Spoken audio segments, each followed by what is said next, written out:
James, thank you for taking the time. We really appreciate it. It's good to see you, and I hope to meet you in person someday. Indeed. Thank you very much. Thank you. No, very good. Can you just tell us a little bit about the HydroPort project and what's unique about it? It's a fantastic story. Yes, well, it's the combination of my port development company, Portivo, based here in the UK, but we do projects all around the world, primarily developing terminals and developing new business for terminals, and another company called Regenerous, who are specialists in the hydro sector. So we thought HydroPort was a good name for the company to find what we do. Principally, the idea is to generate power from tidal energy and then run infrastructure from that power associated with the reservoir, if you like, we create in the sea. From the shore out to the sea, we create a box, and we put the turbines in it and anything else around that investment that's going to make sense to the local demand. Now that's fantastic, really interesting. What stage is their project and what kind of investment are you looking for? How big is the project? It's around about 1.3 billion pounds at this stage. We're at the sort of advanced feasibility stage at the present time.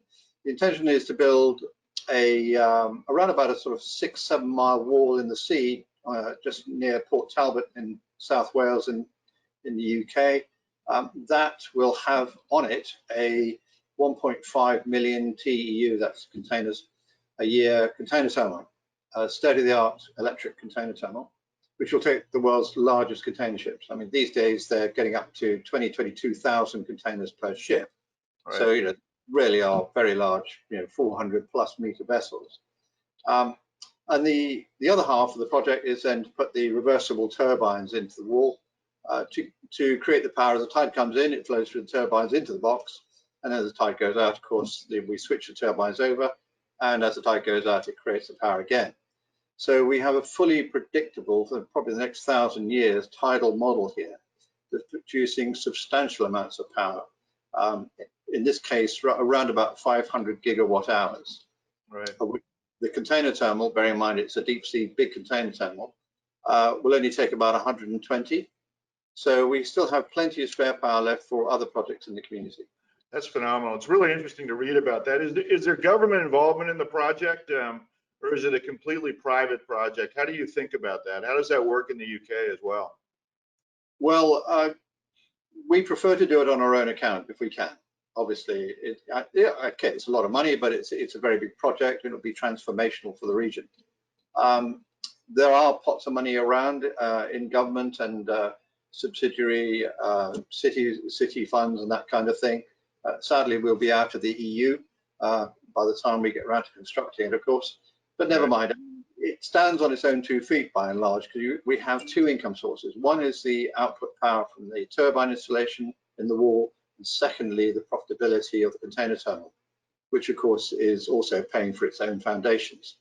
So it's very much a win-win situation whereby the power output has a ready-made client, but also that client is generating serious amounts of income for the project to repay the investors. So it's interesting. Do you have figures on the number of jobs you're going to create? I guess, one of the things we like to think about are how many jobs a project creates, especially in a region that would love to see new economic development, and then what you see in terms of projections for job creation, economic development going forward. Yeah, well, there's two or three different aspects of job creation. Clearly, there's the construction period, which in this case probably be 2.5 to 3 years, and we would anticipate 1,500 jobs on site, creating that tidal sea facility and also the container terminal. Major engineering work and major infrastructure construction work going on there. And then as the port comes online and the turbines start to generate power, we'll be employing around about 500 people permanently, highly skilled, highly capable management jobs on the container terminal to run that facility, because it will be fully electric and largely fully automated as well. So it is a very complex business. And then the knock-on to the community can be as much as 8 to 12 times that over a period of time. Yeah. So we have a good example. We built Poland's first big deep sea container terminal back in 2005. Okay. with around about 300 people employed on the terminal. It's much smaller than one we're planning for South Wales. And the mayor told me about 5 years later, he said, James, I think you've created something in the region of 3,500 to 4,000 jobs in the community because that terminal's there. That's fantastic. Because all the backup.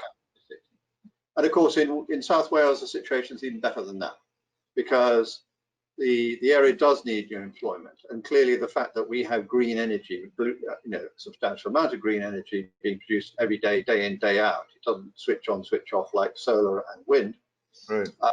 We can offer, for example, the big steelworks there, a considerable amount of power for their rolling mills or whatever else they need it for, to create a green steel product. Secondly, we can provide power to people like data centers, battery car manufacturing, and all these kind of industries that would be attracted to the renewable energy. That's phenomenal.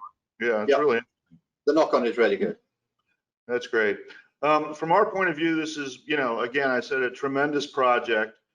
How'd you come to develop such a visionary initiative? And I mean, it looks like you've been in this business your whole life. And I guess you mentioned in the lead up that you're fifth generation involved in this kind of business. Can you talk a little bit about that? That's a great story. Well, back in the 1830s, I think my grandfather at the time decided that he ought to take his horses and carts down to Liverpool because that port seemed to be doing quite well. So I suppose we started in the transport sector then in a small way. His son then moved across to Grimsby in the around about 1862 to set up a ships agency business in this brand new port that's just been developed on the East Coast. And we've been there ever since. And then I moved into the port sector by buying and privatizing the municipal port of a place called Boston in Lincolnshire, which of course is connected to the States historically. And that was the first privatization of a municipal port in this country. Ran that for 10 years, reversed it to a public company. It was sold in 10 years' time, but it was doing twice as much business as it was previously, at least. And then I put a bid in to buy the second largest port in the UK at Middlesbrough, handling about 50 million tons of cargo a year, oil, gas, steel, you name it. We were successful in that bid at 475 million. We raised that money on the London Stock Exchange, bought the port and changed it from being very much a heavy industry, steel-based type port operation, quite a dirty environment and not very attractive. We cleaned the whole place up and then attracted Asda, one of the UK big supermarket chains, in to really take all their northern distribution business up to us. So take the ship out of Felixstowe, put it into our port and unload container traffic there, saving millions of road miles up into Scotland and the north of the UK. And then Tesco came in after that. We then went on the full London list, and of course the Australians came along and said, this is a nice business, and bought us out. But here we are today, still in the port business. We've done projects in India, Bangladesh, Africa, Montenegro, and so on, and we're still busy today looking at other projects around the world. That's phenomenal. I really, I don't know, I love to hear stories like that. When I look at where my people came from, they arrived in New York from Liverpool, so it's interesting stories. Yep. Tell us a little bit more about the green nature of your project. That's obviously a really important theme.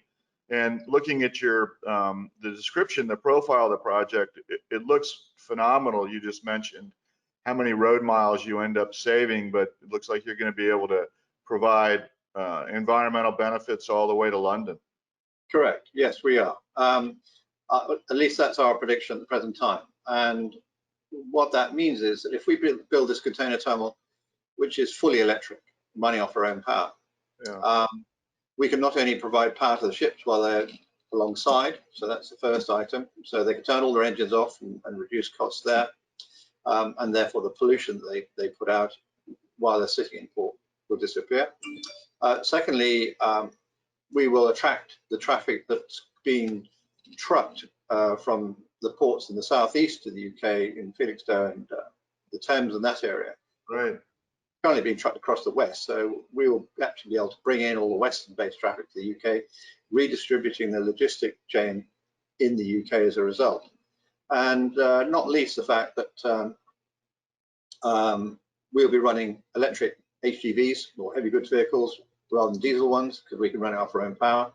Yeah. And because the ship is coming to the west coast rather than sailing all the way up the channel and around into London, we save them a day each way, which is a significant amount of time for a vessel schedule, but also a considerable reduction in pollution in that area. And by redistributing some of the transport in the UK, we reckon that something like 25% capacity on the terminal, we'll be saving 1,100 trucks a day on the M25 London Ring Road. So again, another pollution that's disappeared. So it is a bit, it is a win-win in terms of pollution and a green energy project. There's no doubt about it. Aside from the fact that producing renewable energy, we're using it in an intelligent way to reduce the pollution impact of shipping and trucking in the UK. Yeah, that's really a visionary project. Phenomenal to listen to you describe it as well. And congratulations for winning one of our Projects of the Year awards. I think your project is perfect, because we really try to identify opportunities that are going to happen and then hopefully provide useful press for those opportunities. Also, it strikes me that in the hopefully we get a UK-US free trade agreement soon, Yep. and you'll be well positioned for that as well. Yes, indeed. I mean, it'd be nice to stoke up the trade between the UK and the US and vice versa. As a West Coast port, we'll be very well placed. And of course, it's a green environment, so everybody who uses it gets a green ticket. So yeah, we're very keen to get this started. We're well down track with government ministers and various other parties to try and smooth the way for this project to be built in a record time. Congratulations. Thank you very much, and thanks for taking the time. Well, thank you very much, and thank you for the award. It is a great thing for us at this present time, and a great help for us as well. Thank you so much. Great. Thank you.